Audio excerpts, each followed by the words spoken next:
influential medium of political controversy. Newspapers, usually shrill in tone and totally partisan, sprung up everywhere. Political clubs also became popular, especially Democratic clubs that supported the Republican Party. The Whiskey Rebellion, charges of Republican conspiracy. In 1794, a local tax protest in western Pennsylvania was interpreted by the Federalists as a major insurrection instigated by Republicans. Jefferson, on the other hand, believed that the crisis had been invented by the Federalists as a pretext to create a strong army to intimidate Republicans. Washington's farewell. In 1796, Washington announced his decision to retire from public life, warning Americans in his farewell address to avoid forging permanent foreign alliances and to avoid formal political parties. But the timing of Washington's statement was itself a partisan act because it gave the Republicans no time to organize a presidential campaign in 1796. The Adams Presidency. During the John Adams administration, the Federalist Party controlled the government and tried to suppress the Republican Party. The Federalists failed because they could not remain united. This section deals with the oppressive acts passed by the Federalists and emphasizes the role John Adams played in frustrating Hamilton's plans. The XYZ affair and domestic politics. Because of Jay's Treaty, France began to treat the United States as an unfriendly nation. French vessels even fired on American ships in the Atlantic, known as the Quasi-War.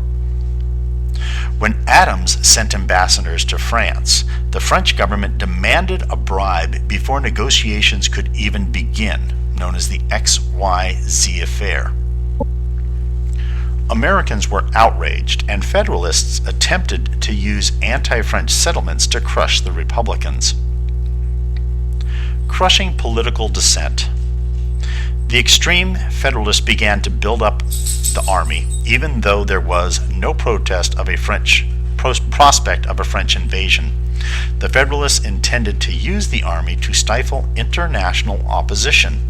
Hamilton took day-to-day command of the army and filled it with officers loyal to him.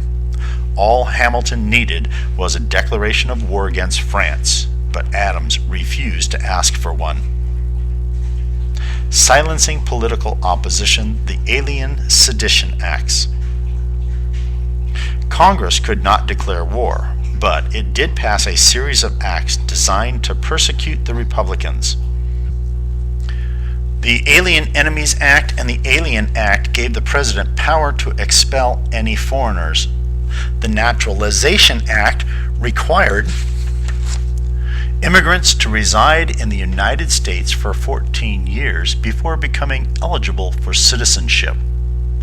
The last act, the Sedition Act, made it a crime to criticize the government. Federal courts became politicized and often enforced this law in absurd ways.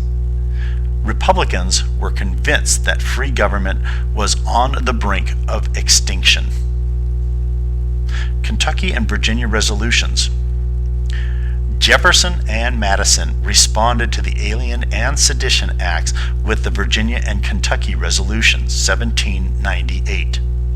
The Kentucky Resolutions, written by Jefferson and passed by the state of Kentucky, claimed that each state had the power to decide whether acts of Congress were constitutional and, if not, to nullify them. Madison's Virginia resolution urged the states to protect their citizens but did not assert a state's right to nullify federal law. Jefferson and Madison were less interested at this time in forming accurate constitutional theory than they were in clarifying the differences between Republicans and Federalists. Adams' finest hour. In 1799, Adams openly broke with Hamilton. The president sent another delegation to negotiate with France, and this delegation worked out an amicable settlement. The war hysteria against France vanished, and the American people began to regard Hamilton's army as a useless expense. In avoiding war with France, Adams saved the nation from the schemes of the High Federalists. In return, they made sure that he lost the election of 1800.